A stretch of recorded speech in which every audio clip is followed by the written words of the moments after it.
Hey you guys, it's Elle and welcome back to my channel, and it is couch time. I'm trying to think of some sort of fun, catchy name for when we kind of sit down on the couch and chat. But I asked you guys on Instagram, if you guys aren't following me on Instagram, please do. It's at Elle Leary Artistry, and that's where basically you get to see a lot of what I'm going through on my journeys, as well as vacations, family time, and just a whole host of other goodies. But I asked you guys recently for some questions for Q&As, and I have a good one. And I wanted them to be more, they could be beauty focused, but I wanted them to be more life focused so you guys could get to know me a little bit more. We have a lot of new people, and I just wanted to reach out and give some love to my new Elle Squad members as well as my long-standing ones. So let's get to the questions. All right, so the first question is a skincare question, and it is from Debbie, and she asks, I'd like to hear your thoughts on K-beauty products. And this is actually a really good question. I actually love K-beauty. I think that they're really reasonably priced. Wamsa from Target is one of my favorite brands to go to. Glow Recipe, SoCo Glam, Glow Studio. I love those brands. Is it Preemie? Make Preemie. They're a fantastic brand. I love their stuff. You just have to be very careful about the ingredients because some are really clean and then some aren't. So you have to just be checking your ingredients. That is something that I really wholeheartedly try to impress upon you guys when you guys are dealing with K-beauty. It's just to check your ingredients because they don't have the same philosophy all the time as I do, at least on things like alcohols and other ingredients on that. So just check your ingredients. But to answer your question, I love K-beauty. I actually do a very similar 7-step skincare routine, especially at night, which I am working on that video, you guys. It's just going to take me a little bit where I'm going to chart and give you an experience into my AM and PM experiences for 7 days. It's just going to take me a little bit. So I hope you guys will enjoy that little series. All right, and then this one comes from, is it Ronnie or Ronz? R-O-N-Z Thompson, and she asks, she says, you're such an inspiration. I love your passion for skincare. Would you share how you got started on YouTube? Thank you so much. I really appreciate that, you guys. How I got started on YouTube actually was with a hairstylist friend of mine. His name is David, and he no longer is on YouTube, but he's a hairstylist. He was in Los Angeles, but now he's in New York, and he had a very, very big following back then, and he basically is like, you need to get onto YouTube. They would love you. It would be such a good platform for you because I really wanted to start working with brands more and start really teaching and reaching people on a different platform.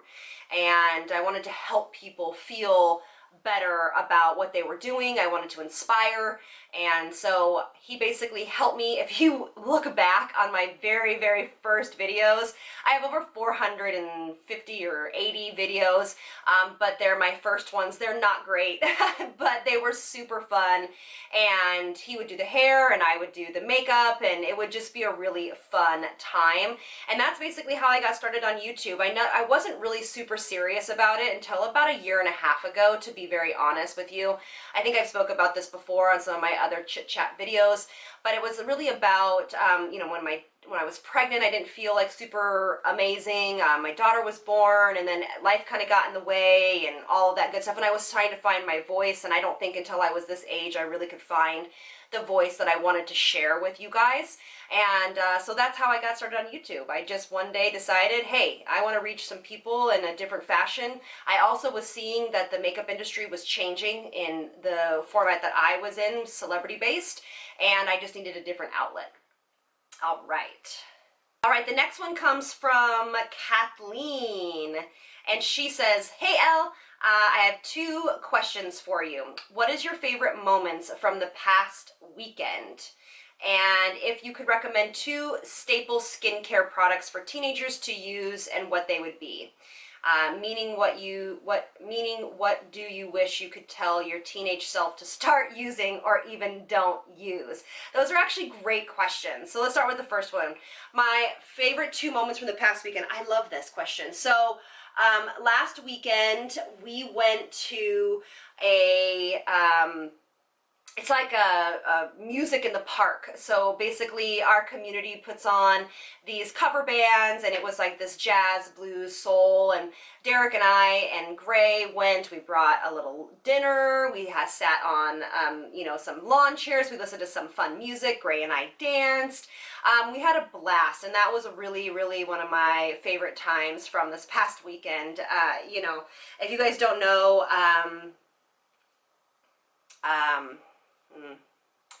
my daughter has started to have a few simple seizures again, and so we are looking into alternative treatments and looking into a new doctor. And so I've been going through some family stuff. So having that time with her and my husband and having her well again was really, really uplifting, and was probably the best time of the weekend. The other one was just running around with my daughter. That's what we do on Saturdays. We go to lunch, we just hang out, and I just love spending time with her. And so those are my two favorite times of the past weekend. So the 2 staple skincare products that I would recommend for teenagers, honestly, is to wash your face. You really need to, as parents or as caregivers, teach them how to wash their face, and making sure that they take care of their skin from the get-go. So they need to wash their face in the morning, and they need to wash their face at night, and they need to be using gentle cleansers. If they have acneic skin, that's really something you should talk to with a dermatologist, because their bodies are still evolving. Using benzoyl peroxides and salicylic acids can be totally fine, but it's something that I don't love to speak on, because everybody is different, and some children have medical issues and things like that where they can't use those products. So it's something that I would definitely recommend you go talk to a derm about if acne is an important topic for you or for your teenager. And then sunscreen. Honestly, every teenager should be using sunscreen throughout the day, morning. They should definitely be using it. It's something that I wish my mom knew more about when I was younger. It's just not something that we did. And that's something that I would go back and tell myself to really get on the sunscreen train, because I wouldn't have all this hyperpigmentation. But good question. Thanks, Kathleen. All right, so this question comes from, is it Marin? And she says, I would love to know how I can wear a glam makeup look for a night out. I do look younger, but I'm in my mid-50s. So this is actually something that I get asked about a lot. A lot of the makeup looks that I do are definitely perfect for your age range. But really what it's about is making sure that you define your eye shape. So I just did a video on the essential tips for uplifting, downturned, hooded, deep set aging eyes. And that's really a very amazing kind of natural glam look that you can wear at night that will really be youthful and will make you feel really good. So that's what I'd recommend, is to watch that video. But you also want to make sure that you aren't piling on too much foundation, too many eye products. I mean, I'm all for a good smoky eye, but just making sure that you have a balance between, you know, natural skin as much as possible. If you're going for the eyes, you know, great cream eyeshadows with a little bit of depth in them, great mascara, and some simple lip is usually how I recommend to go out for a night out glam look, but on the natural side. Great question.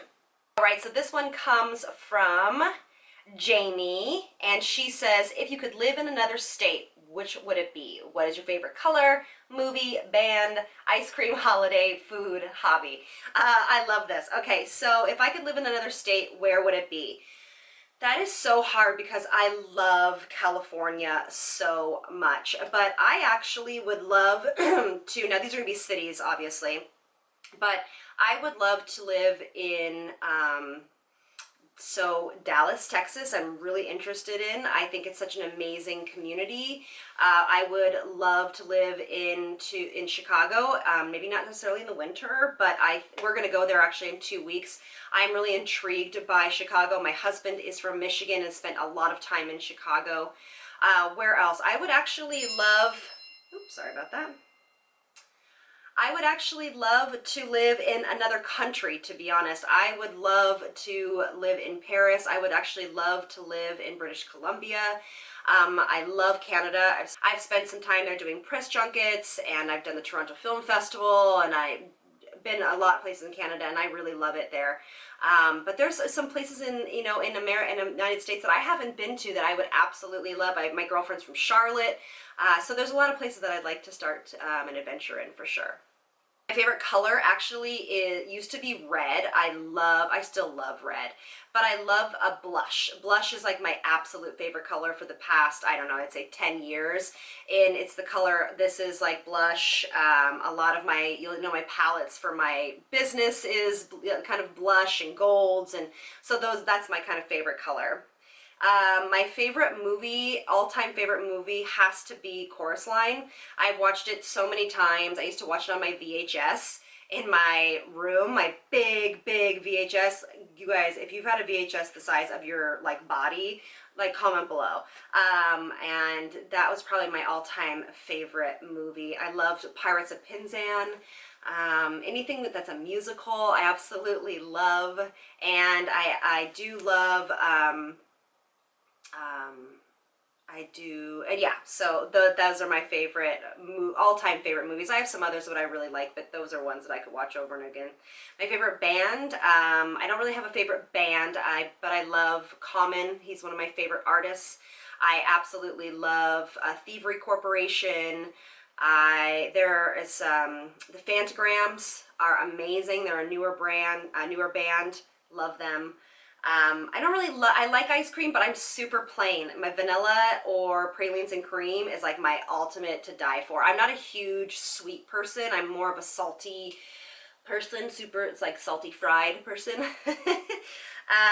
My favorite holiday is really honestly the time between Halloween and New Year's. I don't love New Year's, but my holidays is Christmas for me. But I absolutely love now having a kid. I love, you know, Halloween, Thanksgiving, and then of course Christmas. My favorite food is grilled cheese and chicken fingers.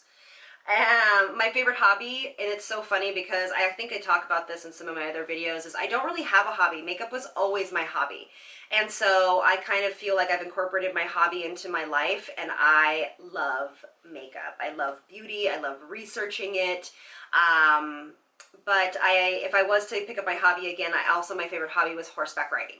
I was very active and involved in horses when I was younger. My cousin had a horse. I absolutely love horses and would love to get back into that. I just don't love the stables. I have never found a stable that I really love because I just think they run the horses too hard, and I just don't want to contribute to that. So yeah, great question. I love it.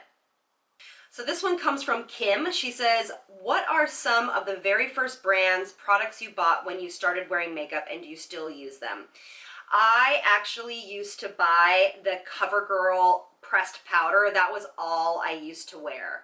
And I have recently, actually over the past several years, I have used it. I actually talk about it in some of my affordable makeup hauls, and I love it. I just don't use it anymore because it's a little drying for my type of skin, but I love it. There is an illuminizing one that they make that I really love now. I used to buy Great Lash, which was the green and pink mascara. It's still an amazing mascara. I actually used to carry it in my kit because I swore by it. It's not that I wouldn't use it today, but I absolutely loved that. And then I bought the, oh my gosh, was it by Bonnie Bell? It's like a Dr. Pepper lip balm. I used to love that. I was addicted to lip balms, but I used to eat them. Like I'd put them on and I'd lick my lips and I'd put it on again. My mom was like, you can't do that anymore. So that, and I don't use those anymore, but that is some of my first brands that I bought. What a great fun question. And then this one comes from Wendy, and Wendy says, I'm interested in your makeup artistry business. When you travel, are you going to a movie set, magazines, photo shoots? Do you do personal makeup for weddings or events? I'm just curious to know what you do as a makeup artist and how you got started. I do enjoy your Instagram and your channel. Thank you so much, Wendy. I appreciate it. So I travel quite a bit. What it does, so it's different. It's totally different every single day. I usually go to an advertising set, or I will go on a press junket, and basically that means it's usually at a hotel, and I will go get my client ready at their house usually, and then we will drive over to the press junket, and then I'll be with them all day, touching up, you know, being a part of their day. Or I will go to a photo shoot, which is what I do a lot. So I will either go to a sound stage, or I will go to a photo shoot set and I will do makeup there. I do a lot of videos too, so when I go to a video set, it depends on where they are. They can be in sound stages or a whole host of different locations nowadays. And then I do makeup in those locations. I travel with my clients. I used to travel more before my daughter was born and before she got sick. I don't love traveling anymore for very long. And then but how I got started was I've done makeup for almost my whole life. I used to own a dance studio, and I got the makeup bug there. My mom is also very kind of a beauty enthusiast as well. I've always done makeup for my kids at the studio. I then worked for Makeup Forever eons ago, and then I moved up to LA, worked for corporate America for a long time for MTV and IMG, and then I decided one day that it wasn't working for me. And I'm actually going to be doing a video for Peter Mon's Storyteller Time on how I started over, because it's a really it means a lot to me, and it's a really big turning point in my life, and I'm going to talk to you guys about that. But I woke up one day and said, this is not working for me, and you will be surprised how old I was whenever I did that, and it's never too late. So that's how I got started. I basically started a bridal business and worked my way up. Do I still do personal clients? Not really. I will do personal clients like weddings or birthday parties and things like that. I don't really do that. I'm not opposed to it, but just to be totally honest, I pretty much have kind of done my whole business in celebrity-based or event-based, and so yeah, but I'm not opposed to it. It's just I want to be more, I want to do what I really would like to do is I would like to do a touring project where I tour and mentor women and do makeup classes and do one-on-one teachings, and that's what I really would like to do over the next few years, is segue into something like that where it's a little bit more hands-on and really empowering women through beauty. Great question. All right, so this one actually is from somebody, her name is, it's called Just Me, and her picture is so cute. She says, hi Elle, I love you, I admire you greatly, thank you. I'm 65 years old, have been following advice from you. And her problem, she says, is hyperpigmentation and age spots. I've tried retinols unprescribed, the ordinary cacao oil, looking to get my hands on marula oil, vitamin C, you name it. I've tried it. I guess at my age, I need heavily intervention. My skin does look better. Okay, so this is actually a really good question and one great for us to leave off on. So hyperpigmentation, you guys, I need you guys to understand that hyperpigmentation is one of the hardest skin concerns besides acne to treat. Hyperpigmentation comes up for many different reasons, and it has many different ways to get rid of it, but sometimes for the most part, especially things like melasma and sunspots, they have been kind of cultivating for years underneath the skin, and it takes a lot of time to get rid of them. You need to definitely be exfoliating. That is a huge thing that I don't think a lot of people do. I really recommend using the Dr. Dennis Gross peel pads, or the peel pads from Sinage, or the enzyme rice polish powders from Tatcha. They just came out with 3 new ones for your skin type. That is something you can do every single day that will help that cell turnover. but most of the time, pigmentation is extremely difficult to get rid of. Vitamin C will help a lot of people, especially with the May Love and some others. They have seen some of their pigmentation go away, but that's usually for the most part on the surface. You will see brightening of the skin. Retinols, of course, are going to be imperative, but there it's all about cell turnover and prescribed or over the counter. Now, I just did a consultation with Laser Away. I have a appointment scheduled for next week, which will be this week while I'm talking to you, and it's for a clear and brilliant treatment. It is specifically for hyperpigmentation and anti-aging. There's a lot of things like the Fraxel laser and IPL, but they can be pretty aggressive with a lot of downtime. My pigmentation, honestly, has diminished and faded from all of the products that I've been using over the years, but it has never gotten rid of it. And it's definitely something that I want to address, and I want to take you along with me. So my long-winded story is that you actually might have to use over-the-counter treatments along with dermatologist recommendations or skin specialist recommendations. For me, my recommendation was the Clear and Brilliant treatment, and you have to have between 6 and 10 of them to get rid of hyperpigmentation. That's how much it takes and how hard it is to get rid of. You have hyperpigmentation, so you have receptors in the skin that are constantly firing pigmentation up, and sometimes they just don't stop. And that's what happens. You have to get those to stop. You have to get all of that up off the skin, all those layers off the skin, and it takes time. So my long-winded response to that is you probably, or the short story to this explanation is that you are going to probably have to do a treatment in office as well as your over-counter treatments, as well as SPF is imperative for everyone, but also those with hyperpigmentation. If you guys like this, I would love to do like a monthly Ask Elle, and we can sit down and chat. It's becoming harder and harder for me to get to everyone's DMs on Facebook and Instagram. I'm so sorry. I'm really trying my best to be really on top of it, but for me, it's just extremely hard because a lot of the questions are very long and involved, and I don't want to give you, like just an off-the-cuff answer. I really want to be involved in what's happening. So that might be a place for us to get our questions answered and continue the conversation. So I thank you guys so much for being here. I hope that this was fun, and I will see you guys on the next one. Lots of love from me to you. Bye, you guys.